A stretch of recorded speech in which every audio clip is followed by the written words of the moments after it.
احمد پور شیکیا میں امیر مرکزی جمعیت اہل حدیث جنوبی پنجاب پروفیسر ڈاکٹر عبدالرحمان شارق نے اپنے وفد کے ہمراہ دورہ کیا۔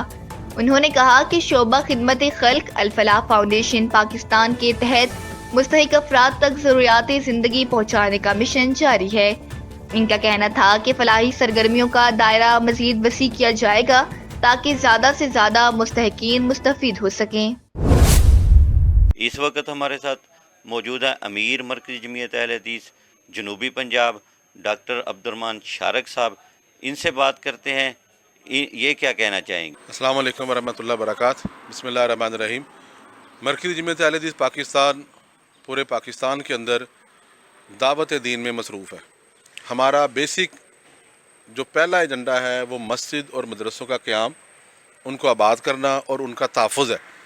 لا الہ کا نعرہ تو لگایا گیا ہے، لیکن آج ہمیں پاکستان کے اندر اسلامی قوانین یا اسلام کی بات نظر نہیں آ رہی۔